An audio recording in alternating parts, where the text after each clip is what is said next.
آزاد کشمیر بھر میں پاک فوج کو خراج تحسین پیش کرنے کے لیے ریلیوں کا سلسلہ بدستور جاری۔ سوانی، باغ، تپانی، پٹھیکا میں پاک فوج کے حق میں ریلیاں نکالی گئیں اور خراج تحسین پیش کیا گیا۔ پانی Raja Budhe Khan government boys degree college کی جانب سے پاک افواج کو خراج تحسین پیش کرنے کے لیے اظہار تشکر ریلی نکالی گئی۔ بھارتی جارحیت کے خلاف پاک افواج کے تاریخی منہ توڑ جواب پر کالج سٹاف اور طلباء نے پاک فوج کو خراج تحسین پیش کیا۔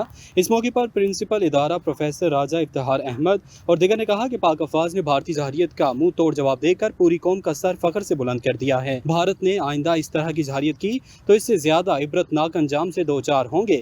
جبکہ وومین یونیورسٹی باغ کی جانب سے بھی اظہار تشکر ریلی کا انعقاد کیا گیا۔ وومین یونیورسٹی کے ایڈمن بلاک سے ریلی کا آغاز کیا گیا۔ ریلی مین پل سے ہوتی ہوئی بینظیر پیلس پر اختتام پذیر ہوئی۔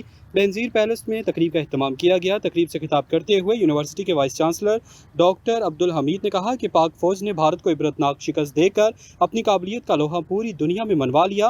بھارت کا اکھنڈ بھارت کا خواب کھنڈر بھارت میں تبدیل ہو گیا۔ ان کا مزید کہنا تھا کہ اگر ہم اس طرح متحد رہیں اور اپنی توجہ معیشت پر مرکوز رکھیں تو آئندہ چند سالوں میں ہم پاکستان کو دنیا کے صف اول کے ممالک میں شامل کر سکتے ہیں۔ دوسری جانب تتاپانی لائن آف کنٹرول گوئی سیکٹر کے مکینوں کی جانب سے بھی پاک فوج اور پاکستان کی شاندار فتح پر ریلی کا انعقاد کیا گیا۔ ریلی میں سیاسی سماجی رہنماؤں سمیت سول سوسائٹی کی کثیر تعداد نے شرکت کی۔ شہریوں نے پاک فوج کے افسران اور جوانوں کے ساتھ یکجہتی کا اظہار کرتے ہوئے انہیں ہار پہنائے اور ان پر گلپاشی کی اور خراج تحسین پیش کیا۔ ادھر پٹھیکا میں بھی شاندار اظہار تشکر ریلی کا انعقاد کیا گیا۔ تمام مکتبہ فکر کے افراد نے ریلی میں شرکت کی۔